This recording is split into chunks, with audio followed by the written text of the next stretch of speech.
Essential oil back massage in 5 steps. First, apply the oil to calm and relax the back. Step 1. First, push both sides of the trapezius muscle.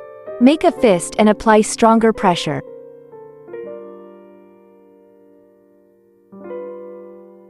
Step 2. Push along the center line of the due meridian.